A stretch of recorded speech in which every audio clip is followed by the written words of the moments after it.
விட்டேன். வளைத்தி பார் பாத்துட்டு தாத்தா பரதுரைக்கு அடே பாவி அண்ணாலியே அஸ்மத்ராம ஆன குஜ்ஜ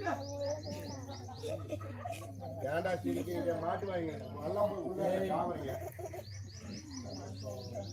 பாவி அந்த கட்டளை தீஞ்சு விட்டதே இப்போது முழு உருவத்தை காமித்திருந்தால் என் உருவமே தீஞ்சு போயிருக்கும் இந்த பாவம்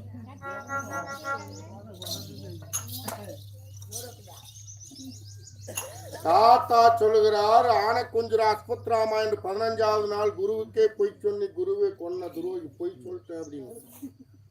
யானைக்கு பேரு அஸ்பத்ராமன், தோனாச்சாரி மகனகம் பேரு அஸ்பத்ராமன். சண்டை நடக்கிற போது படையில் இருக்கக்கூடிய யானையை அஸ்பத்ராமன் சொல்லக்கூடிய யானையை பீமன் கொண்டுட்டான்.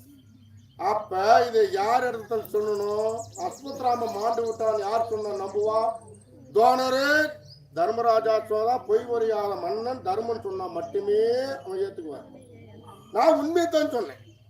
ஆமா பீமசேனா அஸ்பத்ராம தலைமையில தாக்கினா உதனம் போய் செத்து விட்டான் மாண்டுட்டான்னு சொன்னேன்.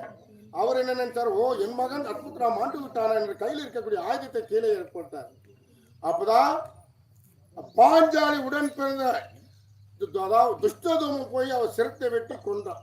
பாவம் ஒரு பக்கம் பழி ஒரு பக்கம் நடக்கிறதெல்லாம் நன்மைக்கு என்று எங்க புஷ்பமானம் சொர்க்கத்தை செல்கிறேன். தர்மராஜா எப்பொழுது உன் சொந்த பந்தத்து மேல் பாசத்துமேல் வந்தாயோ சரி புஷ்பமானம் வந்தது. நீ திரும்பி சென்ற உடனே அதுவும் போய்விட்டது. இனிமேல் உனக்கு சொர்க்கத்துல இடம் கிடையாது. கலியுகம் பிறந்து விட்டது. சொர்க்கத்தில் இடம் இல்லை. தர்மம் போகக்கூடிய வழி என்ன? நீ போகக்கூடிய வழி என்ன தெரியுமா? கலியுகத்துல கல்ச்சலியாக போக வேண்டும். அப்படி கல்ச்சிலே போக வேண்டும் என்றால் மும்மூர்த்தி தேவர் மூவரிடத்திலே 3 வரம் பெற வேண்டும். கௌரவர்களும் பாண்டவர்களும் மகாபாரத யுத்தம் இந்த மண்ணுக்காக எப்படி நடத்தினோமோ கல்ச்சல் இருக்கிற தருணம் கலியுகத்த மக்கள் ஆலயத்து முன்பதாக பகலிலே பொற்சொலிவும் இரவிலே மகாபாரதம் நடித்து காட்ட வேண்டும்.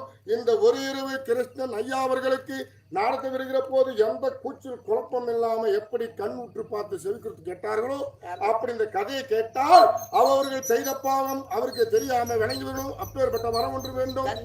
2வது வரம் ஆலயத்தில் கல்ச்சல் இருக்கிற தருணம் எல்லா சிலையும் வெளியெடுக்கலாம்.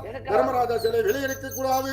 அப்படி தர்மராஜா சிலை வெளியெடுக்க வேண்டும் என்றால் என் எடுத்து தோல்மலை வைத்துக் கொண்டு இப்படி ஒரு அடி வைத்ததே உண்டானா அதான் பாத பூஜை போடணும், தேங்காய் உடைக்கணும், கற்பூரம் கொளுத்தணும், தர்ம கஞ்சி ஊத்தணும், ஏராளமா தர்ம தானம் செய்யணும், அந்தி மலை பொழியணும், தர்ம கஞ்சி ஊத்தணும். அப்பேற்பட்ட வரம் ஒன்று வேண்டும்.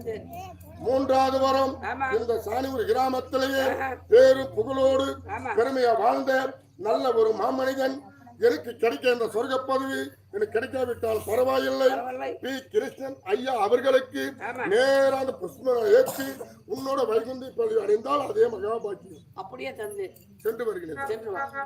யாருக்கு சொர்க்கம் போய் கட்டணுக்குது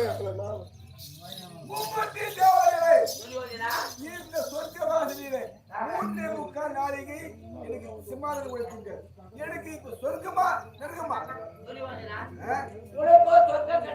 எப்படி என்ன காரணம்? ஏன்னு சொன்னா நீ செய்த புண்ணியத்துக்காக அல்ல, ஒரே மனிதனாக நீ யார் போல கேட்டு கேட்டாலும் சுயநலமாக எந்த ஒரு காரியமும் செய்ய கிடையாது. அதனால உனக்கு 3 நாளைக்கு உனக்கு சொர்க்கத்தில் இடம் கொடுக்கிறது. இதுவே உனக்கு சொர்க்கத்தில் இடம் கிடையாது. இந்த மண் மேல் ஆசைப்பட்டால் அல்லவா மண் மேல் செய்ய வேண்டும். மனுஷனையாக நீயும் மனைவியும் போக வேண்டும். பேர் என்ன தெரியுமா? பெரியாண்டவன் பெரியாண்ட உன்னுடைய சொந்த வந்தம் அத்தனை பேர்களும் உங்களோடு இருக்குவார்கள்.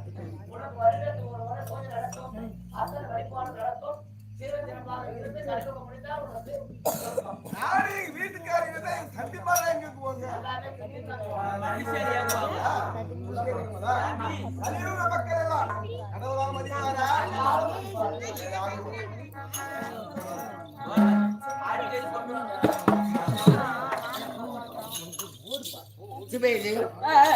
மாதர் குளம் அங்கே எழுத முடியாது. ஆமா தாய் பொற்பிட்ட கோவிந்தம்மா அம்மையார் அவர்கள் விழாவில் கலந்து பணம் கொடுத்து வாழ்த்துகிறார்கள். ஆமா கிருஷ்ணமேலே மாமா கிருஷ்ணன் அவர்கள் 2 சேர்ந்திருக்கிறார்.